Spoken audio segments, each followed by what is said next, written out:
une série d'explosions secoue la ville de New York. Les agents du FBI et les policiers passent les débris au tamis à la recherche d'indices. Ils sont prêts à tout pour trouver une piste qui les mènera vers les auteurs de ces crimes. Mais ceux-ci ont pris soin de bien cacher leurs traces. Alors que les attentats se multiplient, le FBI entreprend une lutte à finir avec ces terroristes qui sont prêts à tout pour arriver à leur fin.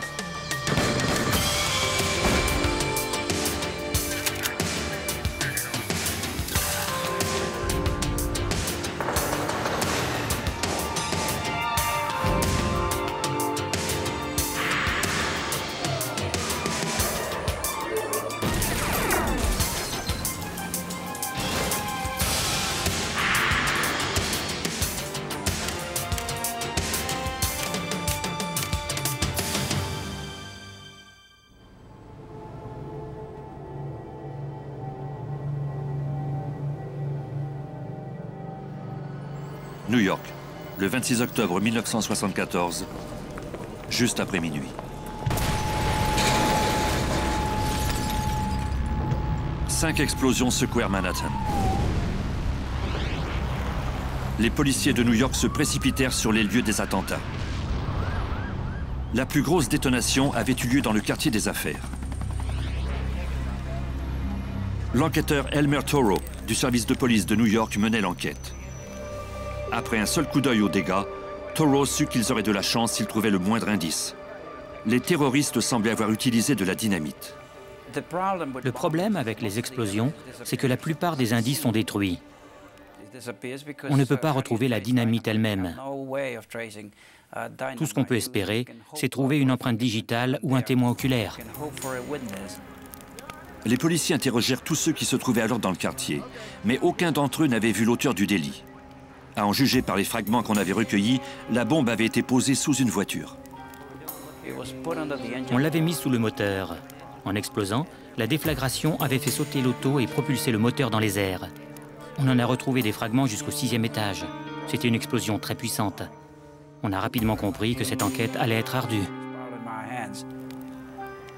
Le seul indice prometteur était les restes de ce qui ressemblait à la poignée d'une valise en cuir. Pendant que les policiers ratissaient la scène du crime, ils reçurent un appel de l'Associated Press. Un des poseurs de bombes avait contacté l'agence de presse pour signaler qu'il avait laissé quelque chose dans une cabine téléphonique près du site de l'explosion. Un patrouilleur fut dépêché sur les lieux. Sous le téléphone, il trouva une lettre. Il la remit aux experts du quartier général afin que ceux-ci se mettent à la recherche d'une piste. La lettre provenait d'un groupe se faisant appeler le FALN, l'acronyme des Forces armées de libération nationale de Porto Rico. Il s'agissait d'un groupe isolé qui comptait peu de membres. Le FALN n'était même pas connu à Porto Rico. Seuls les extrémistes le connaissaient, ceux qui luttaient pour l'indépendance de ce pays. Mais la plupart des Portoricains n'en avaient jamais entendu parler. L'ancienne colonie espagnole de Porto Rico avait volontairement accepté de devenir américaine. Lors d'un référendum, plus de 90% des Portoricains avaient voté pour que l'île soit annexée aux États-Unis. Seulement 5% des électeurs avaient voté pour l'indépendance du pays. Maintenant, ces gens constituaient une menace. Dans la lettre trouvée sous le téléphone, le FALN exigeait du gouvernement américain qu'il abandonne Porto Rico, sans quoi il y aurait d'autres attentats à la bombe. Ces gens ne croyaient pas au système électoral. Ils comptaient obtenir le soutien de la population en semant la peur par ces actes de violence. Ce qui avait commencé comme une enquête sur une explosion devenait maintenant une lutte contre ces attaques terroristes. Or, c'est au FBI qu'incombe cette responsabilité. Le service de police de New York rencontra les agents du bureau. L'enquêteur Toro mit l'agent spécial Don Wofford au fait de la situation et lui montra les indices trouvés sur les lieux des explosions. Les indices montraient que la bombe était constituée d'un explosif de grande puissance et qu'elle avait vraisemblablement été activée par un détonateur parce que c'est la seule chose qui puisse faire exploser des bâtons de dynamite. Plusieurs fragments montraient qu'une montre avait servi de minuterie. On avait aussi trouvé des fragments de piles. À partir des débris, On voyait que le dispositif avait été placé dans un sac, dont on avait trouvé des fragments de la poignée. C'était bien peu, mais c'était tout ce que les enquêteurs avaient trouvé. Ils tentèrent de découvrir qui avait fabriqué la poignée. Peut-être pourraient-ils ensuite découvrir qui avait acheté ce sac ou cette valise. Ils concentrèrent ensuite leur attention sur la lettre dans laquelle le FALN demandait aux États-Unis de renoncer à son hégémonie sur Porto Rico et de libérer 5 terroristes portoricains de prison fédérale. Ces terroristes étaient derrière les barreaux depuis les années 50. Le 1er novembre 1950, 2 tireurs portoricains avaient tenté d'assassiner le président américain Harry Truman. 2 agents de la police de Washington avaient été gravement blessés lors de l'échange de coups de feu. Un policier était mort, de même qu'un des terroristes. L'autre tireur fut condamné à la prison à perpétuité. 3 ans plus tard, 4 autres portoricains indépendantistes avaient été écroués après avoir ouvert le feu à la Chambre des représentants. Maintenant, l'enquêteur Toro et l'agent Wofford se demandaient si le groupe terroriste n'était pas formé de proches des 5 hommes derrière les barreaux. J'espérais qu'en examinant le passé et la situation actuelle des 5 prisonniers politiques, on trouverait une piste. On a examiné le passé de ces 5 hommes, on a vérifié l'identité des gens qui leur écrivaient et qui leur rendaient visite. Au même moment, la police de New York et le FBI examinèrent les dossiers des activistes portoricains qui étaient reconnus pour leurs actes de violence. 1 mois après l'explosion, le service de police de New York reçut un appel à propos d'un cadavre qui avait été abandonné dans un immeuble de Spanish Harlem. Le jeune agent Angel Poggi, dont c'était la première journée de travail, fut dépêché sur les lieux pour y faire enquête. L'agent Poggi était originaire de Porto Rico et il était fier de s'être distingué par sa carrière et son statut. La porte était piégée. Il a été propulsé de l'autre côté de la rue et sa carrière a aussitôt pris fin. Bien que l'agent Poggi ait survécu à l'explosion, il perdit l'usage de son œil droit. Quand les policiers fouillèrent l'immeuble, ils ne trouvèrent aucun cadavre. L'appel n'était qu'un piège pour attirer des policiers. Les experts de l'escouade antibombe recueillirent des résidus d'explosifs et une autre poignée de valises. Comme lors de l'explosion précédente, ils conclurent que la bombe était constituée de dynamite. À en juger par les dégâts, la bombe était sans doute accrochée de l'autre côté de la porte, sans doute dans un sac de voyage.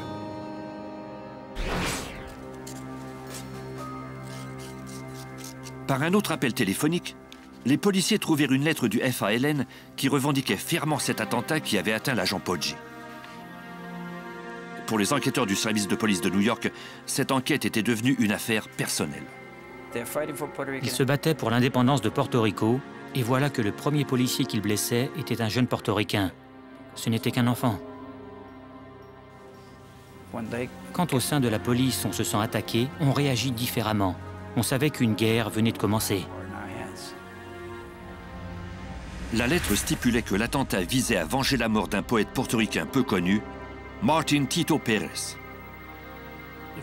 Si vous aviez affiché le nom de Martin Tito Pérez à Spanish Harlem, sans doute que des gens auraient su de qui il s'agissait.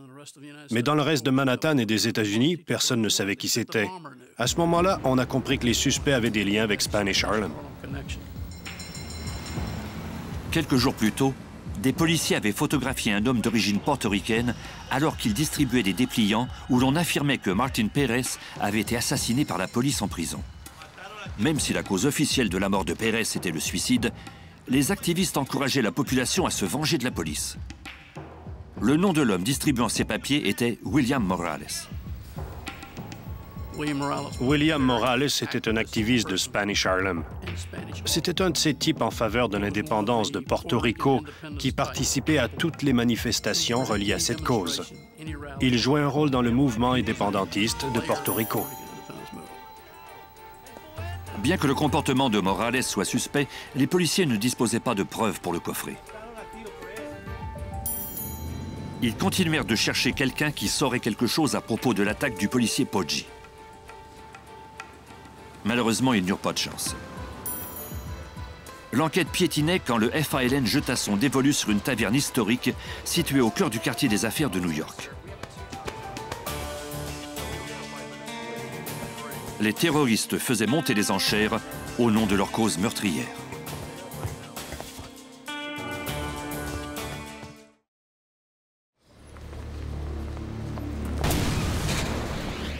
Une organisation terroriste appelée FALN avait commis une série d'attentats à la bombe à plusieurs endroits de New York.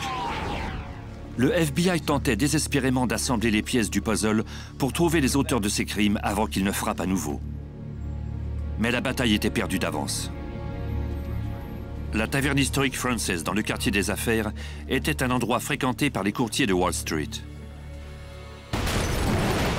Le 24 janvier, une bombe explosa à l'heure du lunch. La détonation tua 4 personnes et en blessa 60 autres. Les victimes furent conduites d'urgence dans les hôpitaux les plus près. L'agent spécial Don Wofford du FBI.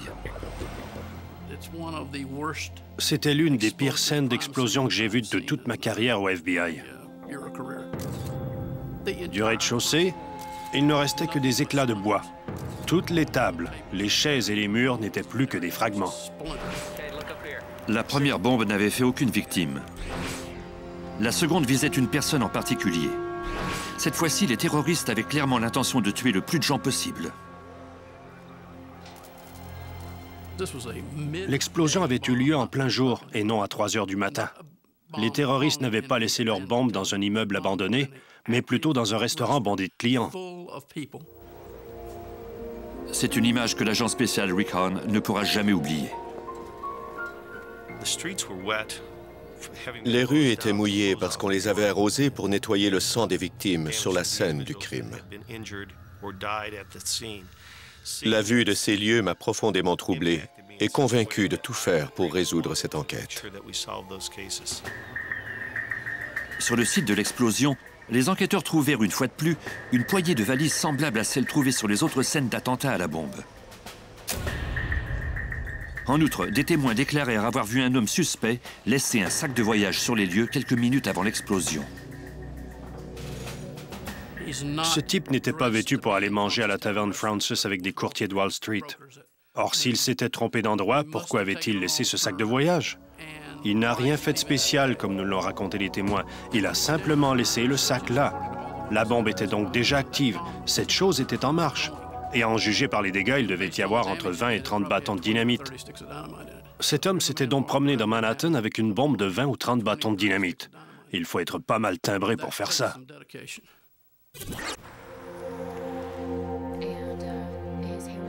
Des témoins oculaires décrivirent le suspect à un artiste judiciaire. Le groupe extrémiste devenait de plus en plus dangereux. Le FBI intensifia ses recherches. Le FBI distribua le portrait partout dans New York. Mais les enquêteurs ne purent trouver quelqu'un qui correspondait à cette description.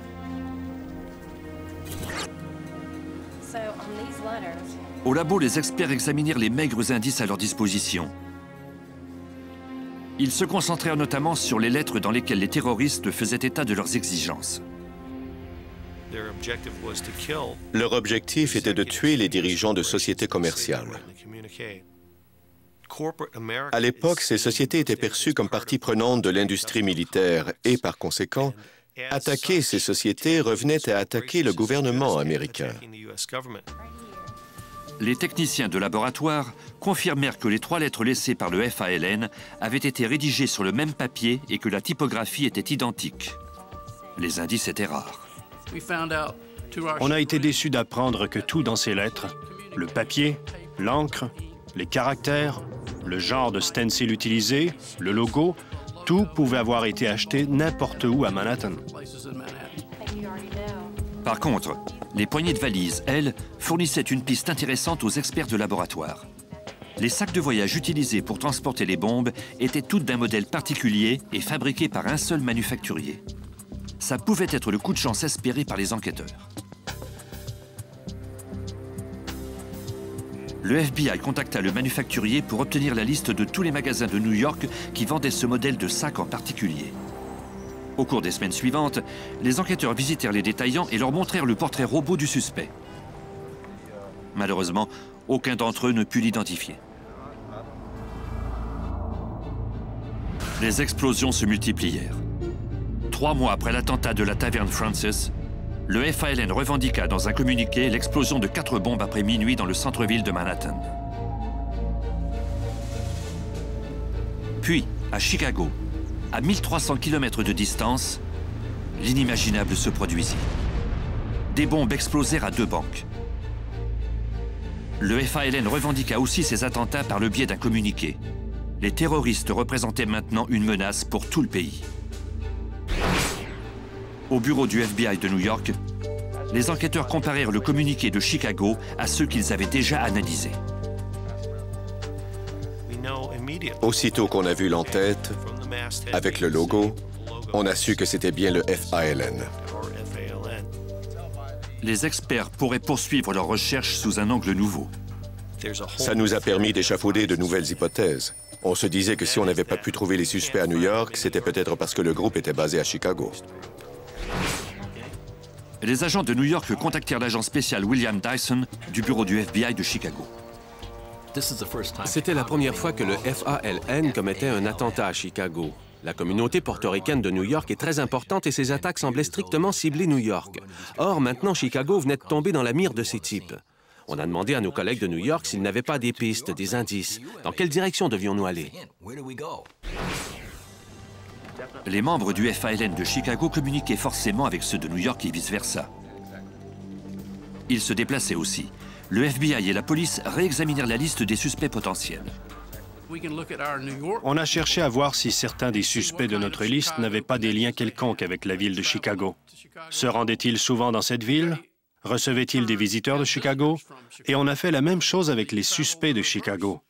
Des types étaient-ils venus à New York au moment des attentats? Les enquêteurs constatèrent que plusieurs des activistes qu'ils surveillaient à New York avaient bien des liens avec les gens de Chicago. On a mis sous surveillance tous les individus qui nous intéressaient 24 heures par jour.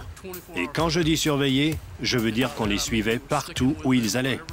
J'ai passé des semaines entières à les filer dans les rues. On était incapable de passer à la vitesse supérieure. Malheureusement, la surveillance se révéla inefficace et les attentats se poursuivirent. 9 mois après l'attentat de la taverne Francis, il y eut de nouvelles explosions à New York. Cette fois-ci, des bombes frappèrent également les quartiers d'affaires de Chicago et de Washington. Une fois de plus, le FALN revendiqua ces attentats. Après ces attaques, les autorités de Chicago firent appel aux gardiens de sécurité de la ville afin qu'ils fouillent tous les immeubles. Devant le siège social d'une société pétrolière, des gardiens trouvèrent un bouquet de fleurs suspect qui provenait du FALN. Ils ont trouvé un bouquet de 14 roses de belle qualité, comme celles qu'on donnerait à la fête des mères, par exemple. Dans ce bouquet, il y avait une bombe. Un expert de l'escouade anti-bombe de Chicago désamorça la bombe. Pour la première fois, les enquêteurs pourraient examiner soigneusement un engin explosif fabriqué par le FALN, ce qui pourrait peut-être permettre d'obtenir des pistes solides.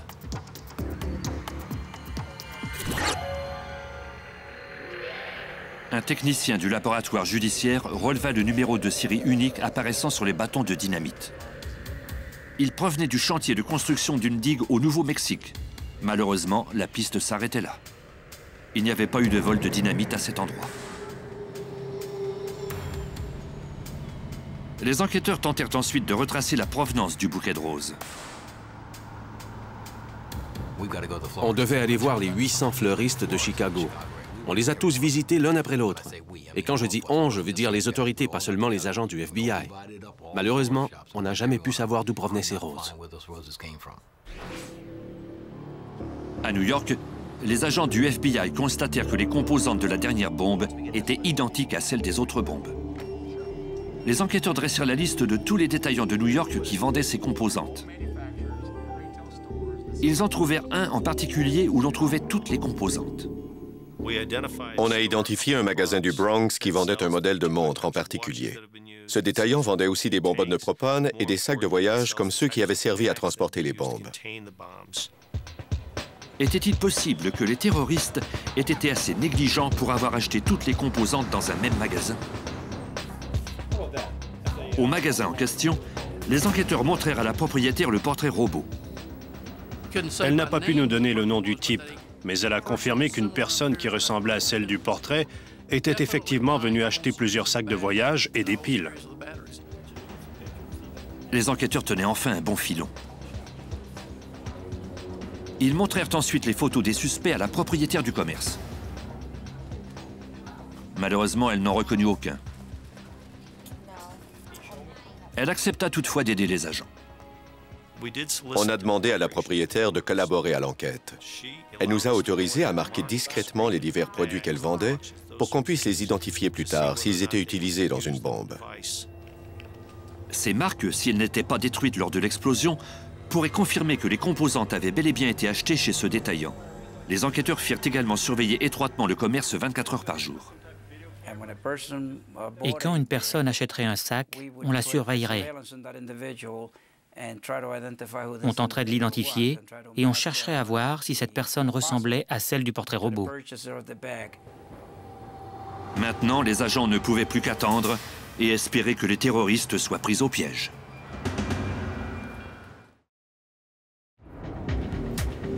À New York, une organisation terroriste appelée FALN avait commis plusieurs attentats à la bombe, tuant ainsi 4 personnes et blessant plus de 60 autres personnes.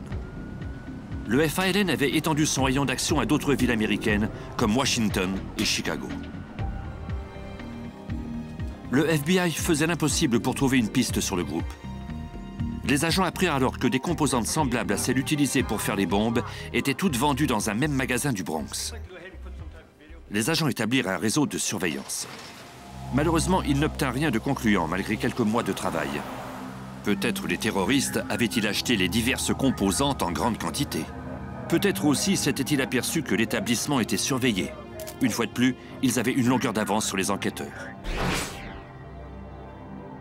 Quelques mois après le dernier attentat, l'affaire prit une tournure étrange à Chicago quand les policiers reçurent un tuyau pour le moins inattendu. Un informateur leur révéla qu'un homme travaillant près d'un garage avait essayé de vendre de la dynamite aux gangs de rue. Le policier qui fut dépêché sur les lieux entendit du bruit. Il aperçut alors un homme tentant d'ouvrir un coffre. Hey, stand up, put the hammer down now. Le policier vit alors des bâtons de dynamite. L'homme déclara que son ami avait volé les explosifs dans un appartement qui en contenait encore beaucoup. Les agents du FBI se rendirent aussitôt à l'appartement en question. Ils y trouvèrent plus d'une centaine de bâtons de dynamite et d'autres composantes pour fabriquer des bombes. Voici l'agent spécial William Dyson du FBI. Non seulement on a trouvé des explosifs, mais aussi des bonbonnes de propane et des montres dans lesquelles on avait pratiqué des trous. On a même découvert des communiqués. C'était le FALN, il n'y avait aucun doute là-dessus. Mais le problème, c'est qu'on ne savait pas encore qui venait à cet appartement. Pendant que l'escouade anti-bombe s'assurait que l'immeuble était sécuritaire, les enquêteurs interrogèrent les locataires. Ils déclarèrent tous que l'appartement était inhabité. Ils ajoutèrent qu'ils n'avaient vu que 2 personnes y entrer et en sortir, soit le propriétaire de l'immeuble, Carlos Torres, et sa femme. Ce qui m'a frappé, c'était la naïveté stupéfiante des propriétaires. Ce type avait un laboratoire pour fabriquer des bombes dans son propre immeuble. C'était lui qui avait accès à tous les appartements vacants, qui détenait les clés. Il était carrément stupide. On avait maintenant 2 suspects. Non seulement ces individus étaient-ils propriétaires de l'immeuble, mais en plus, ils avaient été vus entrant dans l'appartement en question. Les enquêteurs se mirent à la recherche de Carlos Torres, le propriétaire de l'immeuble, et de sa femme, Heidi. Ceux-ci semblaient s'être volatilisés, ce qui ne fit que renforcer les soupçons des enquêteurs sur leur lien avec le FALN. Le FBI effectua des recherches méthodiques pour retrouver les fugitifs en commençant par examiner leurs antécédents. Les agents interrogèrent et mirent sous surveillance tous les proches des fugitifs. Mais ceux-ci avaient disparu sans laisser de traces. Simultanément, le FBI concentra ses efforts sur un document trouvé au laboratoire clandestin. Apparemment, les personnes que l'on soupçonnait de faire partie du FALN à Chicago faisaient tous partie du comité d'une œuvre de charité latino-américaine. Les agents de Chicago avisèrent le bureau de New York de cette découverte.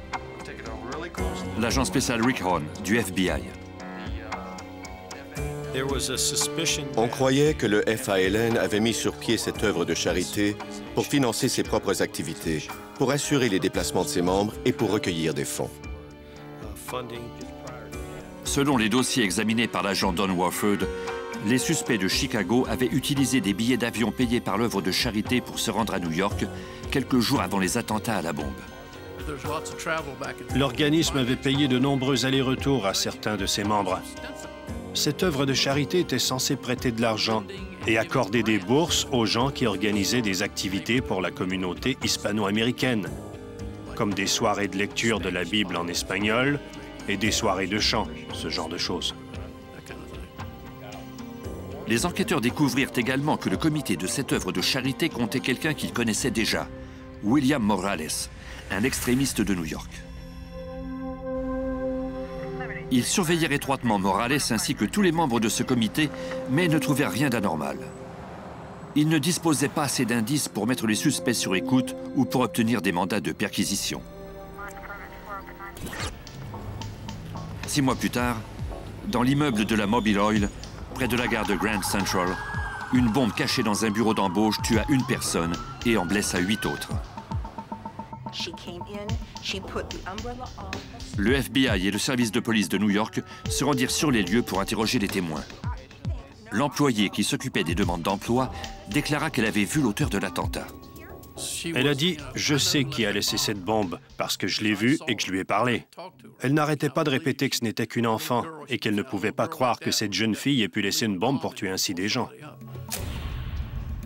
Selon l'employé, la jeune femme était entrée avec un parapluie fermé qui semblait anormalement lourd. Elle savait fort bien en laissant la bombe que celle-ci allait blesser des gens en explosant. La femme avait pris un formulaire de demande d'emploi. Elle a rapidement griffonné un nom et une adresse. Le temps s'écoulait et elle voulait sortir de là au plus vite. La jeune femme voulut partir, mais l'employé refusa de la laisser partir avec le formulaire. Quelques minutes plus tard, la bombe explosa, décapitant l'homme qui se trouvait juste à côté. Celui-ci ayant servi de bouclier, il n'y eut pas d'autres morts. Les enquêteurs prirent le formulaire en espérant que la suspecte y aurait laissé une empreinte digitale. S'ils en trouvaient une, ce serait leur premier indice solide sur l'identité d'un des terroristes.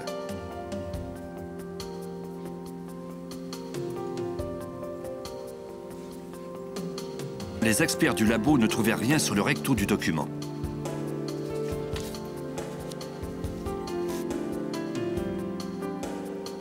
Mais au verso, ils trouvèrent ce qu'ils espéraient découvrir. Une empreinte digitale. Celle-ci avait été laissée par Heidi Torres, la femme de Carlos Torres, le propriétaire de l'immeuble où se trouvait le laboratoire clandestin du FALN à Chicago. Les policiers de New York obtinrent un mandat d'arrêt contre la jeune femme pour meurtre au second degré. Après la mise en accusation par un grand jury, le nom de son mari Carlos Torres fut mis sur la liste des 10 fugitifs les plus recherchés par le FBI.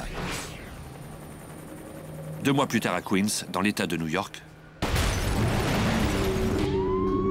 les pompiers furent dépêchés à un appartement où il y avait eu une explosion. Ils y trouvèrent une lettre du FALN. L'agent Warford arriva au moment où les ambulanciers sortaient un homme gravement blessé de l'appartement. L'agent, qui croyait que l'homme était vraisemblablement un membre du FALN, tenta de l'identifier, mais le visage de l'homme portait de graves blessures et ses mains avaient pratiquement été complètement détruites par la déflagration.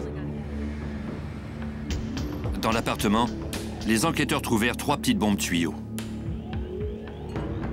Les indices semblaient indiquer qu'une 4e bombe tuyau avait explosé au moment de sa fabrication, ce qui pouvait expliquer les blessures aux mains de l'homme. Les enquêteurs trouvèrent une photocopieuse et du papier arborant le logo du FALN. Ils trouvèrent également une importante quantité d'explosifs. L'enquêteur Elmer Toro se rendit à l'hôpital pour tenter d'identifier le présumé fabricant de bombes. Ses mains étaient dans un si mauvais état qu'il fut impossible de prélever ses empreintes digitales. L'enquêteur Toro annonça au suspect que ces hommes n'auraient aucun mal à l'identifier, à même les indices qu'il avait laissés au laboratoire clandestin. Il ferait donc mieux de révéler son nom sans attendre. Malheureusement, l'homme était incapable de parler. J'avais apporté une liste de noms de suspects. Quand j'ai mentionné le nom de William Morales, il a bougé et opiné de la tête sans rien dire. J'ai compris qu'il venait de s'identifier. 9 mois plus tard, Morales comparut pour avoir mis la vie de gens en danger et pour avoir eu en sa possession des armes dangereuses. Morales a demandé qu'on lui accorde le statut de prisonnier de guerre sans se défendre, ce qui était une situation rêvée pour le procureur. Le juge le condamna à 89 ans d'emprisonnement. Les policiers conduisirent ensuite Morales au quartier pénitentiaire de l'hôpital de Bellevue pour qu'on lui pose des mains artificielles avant de le faire emprisonner. Contre toute attente, et malgré la présence de gardiens dans les couloirs de l'hôpital, Morales réussit à s'enfuir. Les enquêteurs se rendirent aussitôt à la chambre d'hôpital du condamné. J'ai commencé par croire qu'on me faisait une mauvaise blague. Mais oui, il s'est enfui, bien sûr. Mais comment pouvait-il avoir fait ça? Premièrement, il était sérieusement handicapé. Et deuxièmement, sa chambre était située au 3e étage. Les agents constatèrent que les barreaux de la fenêtre et la grille avaient été coupés. Il avait pratiqué une ouverture dans la grille qui ne faisait pas plus de 15 sur 20 cm, à peu près grosse comme ça. Il a dû passer à travers cette ouverture. Dieu seul sait comment il a pu descendre 3 étages. On a tout de suite pensé qu'il avait eu de l'aide. Les enquêteurs reconstituèrent les événements. Quelqu'un avait sûrement apporté des pinces coupantes. William Morales s'est littéralement frayé un chemin vers la sortie en s'aidant avec ses coudes, car il n'avait plus de mains. Tout portait à croire que Morales avait fait un saut de 3 étages et que des complices l'attendaient en bas.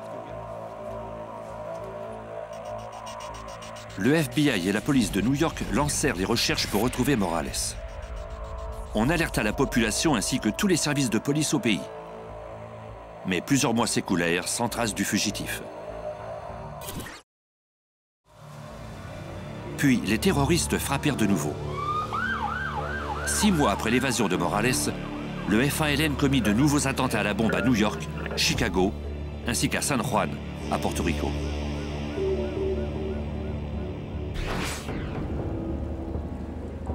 Six autres mois plus tard, au nord de la ville de Chicago, quelqu'un appela la police d'Evanston pour signaler qu'une camionnette était garée dans une zone interdite.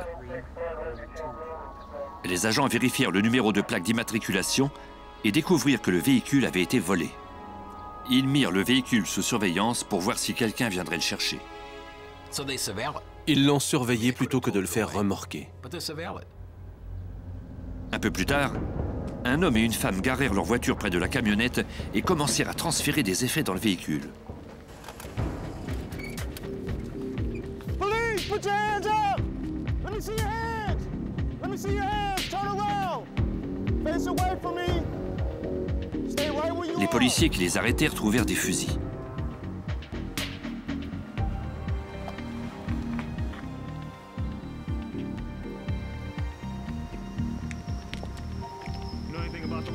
Les suspects qui n'avaient aucune carte d'identité sur eux refusèrent de parler. Quelques heures plus tard, dans la même banlieue de Chicago, une femme appela la police pour porter plainte. Un camion était garé dans un quartier aisé. Elle déclara qu'elle avait vu des gens entrer à l'arrière d'un camion pendant toute la matinée. Les policiers dépêchés sur les lieux ont tenté de parler à la conductrice.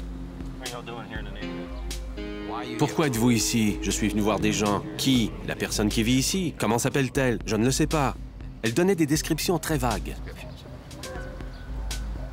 Tout cela semblait bizarre. En examinant à l'intérieur du camion, le policier aperçut la crosse d'un pistolet. Maintenant, il savait qu'il avait affaire à des suspects armés et qu'ils n'étaient peut-être pas les seuls. Des complices pouvaient se cacher à l'arrière du camion.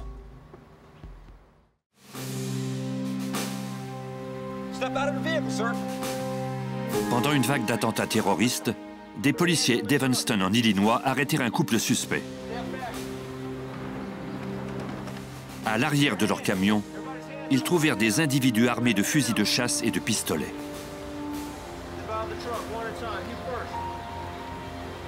Les agents les arrêtèrent tous. Les policiers d'Evanston photographièrent les suspects et prélevèrent leurs empreintes digitales. La vérification de leur carte d'identité leur posa quelques problèmes.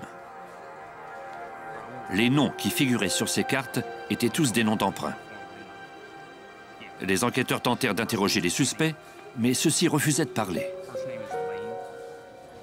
Les policiers, qui croyaient qu'il s'agissait peut-être là d'une affaire importante, contactèrent le FBI.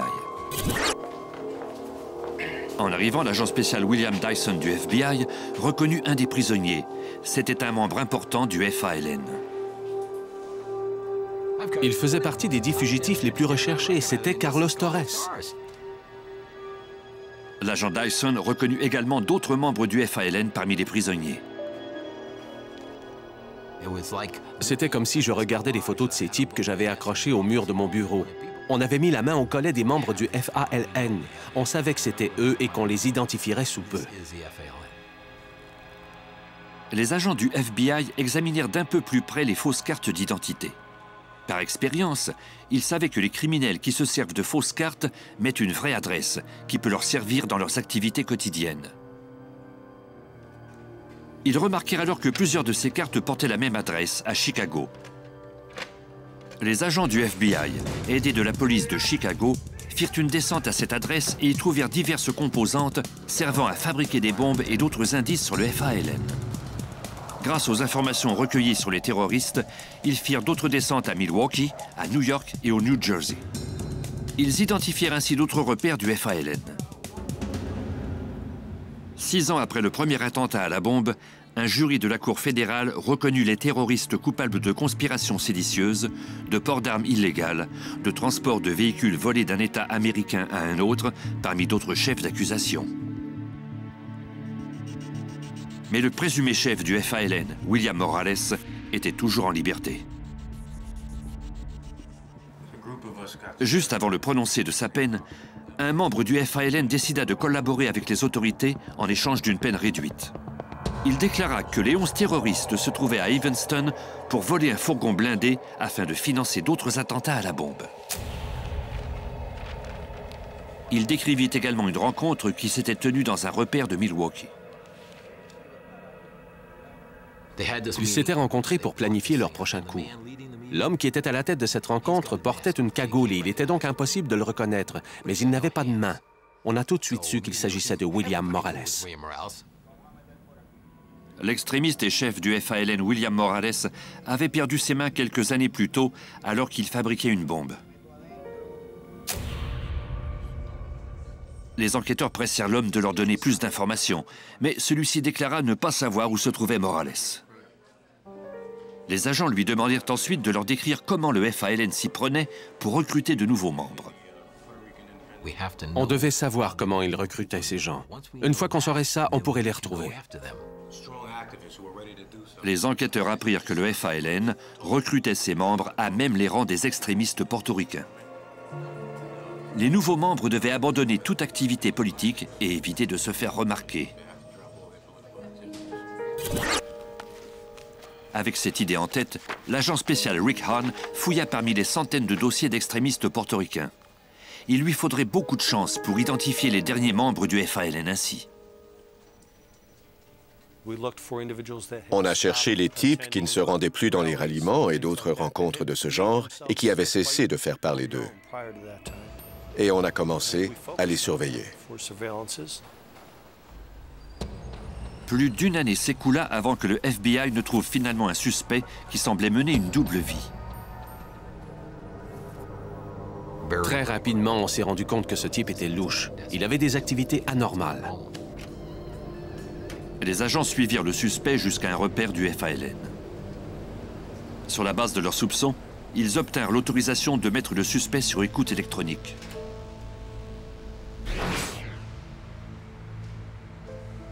En mars 1983, 2 ans après avoir obtenu la collaboration de l'informateur, les agents du FBI eurent de la chance quand ils entendirent le présumé membre du FALN demander à un mystérieux homme au Mexique de venir à Chicago. Il a refusé d'y aller et a dit « Et pourquoi ne viendriez-vous pas me voir? Je dois subir une intervention chirurgicale. Je n'ai pas de papier d'identité. Je ne peux pas venir. On me reconnaîtrait trop facilement, etc., etc. » Le mystérieux homme avait demandé à son interlocuteur de le rappeler au même numéro une semaine plus tard. Les enquêteurs eurent une percée majeure quand ils identifièrent la voix de l'homme. C'était le chef présumé du FALN. Par sa voix, on était presque sûr que c'était William Morales. Mais comme Morales aurait peut-être recours à la chirurgie pour modifier son apparence, les agents demandèrent à leurs homologues mexicains de le photographier en secret. L'agent spécial Rick Horn. Les fédérales se sont rendus au café et ils ont trouvé Morales assis à une table. Morales s'était gravement blessé aux mains quelques années plus tôt en fabriquant une bombe. Il ne pouvait se protéger ni se servir d'une arme à feu. Les agents du FBI mirent les agents mexicains en garde. Le suspect serait sans doute accompagné d'un garde du corps armé. L'agent spécial Don Warford. On leur a dit de se montrer prudents. Ils ne pourraient pas lui ordonner tout bonnement de monter en voiture avec eux. Les fédérales, qui ne virent aucun garde du corps, décidèrent de procéder à l'arrestation de Morales. L'enquêteur Elmer Toro de la police de New York. Ils n'étaient pas censés l'arrêter, ils devaient simplement le photographier. Malgré tout, ils ont décidé d'arrêter William Morales. Et ce terroriste d'expérience s'est rendu à la police, ce qui a donné l'occasion à son garde du corps de sortir du restaurant.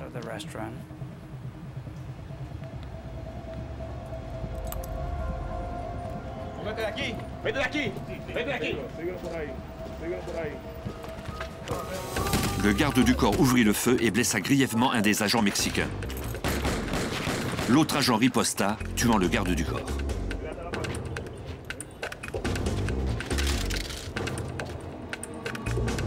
Il mit ensuite Morales en détention, mais la police mexicaine paya un lourd tribut pour cette arrestation, car l'agent blessé mourut en route vers l'hôpital.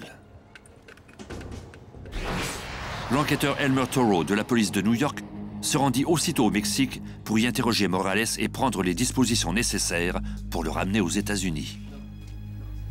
Morales, qui était en détention pour avoir été la cause de la mort d'un agent de police, était vraisemblablement soumis à une forme de torture de la part des fédérales. Morales accueillit l'enquêteur Toro comme si c'était un ami de longue date. Il était heureux de me voir et m'a dit, et je m'en souviendrai toujours, « Elmer, je veux rentrer avec vous. » L'enquêteur Toro lui promit d'obtenir les papiers nécessaires et Morales accepta de les signer.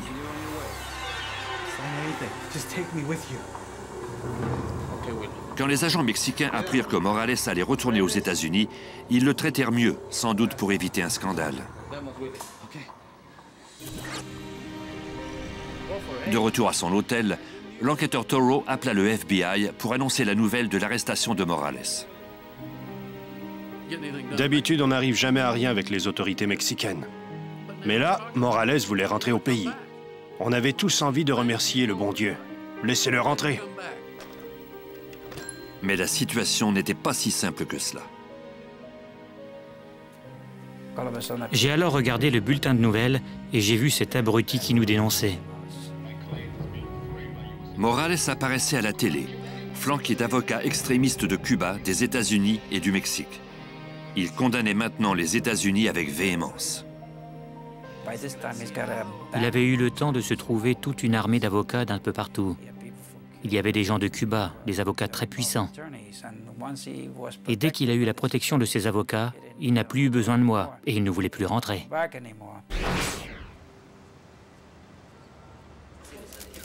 L'enquêteur Toro se rendait bien compte que Morales s'était servi de lui pour être mieux traité en prison, en attendant l'arrivée de ses avocats. Au cours des mois suivants, Cuba joua de ses influences pour obtenir la libération de Morales des autorités mexicaines. Je crois que Morales se la coule douce sur les plages de Cienfuegos à Cuba.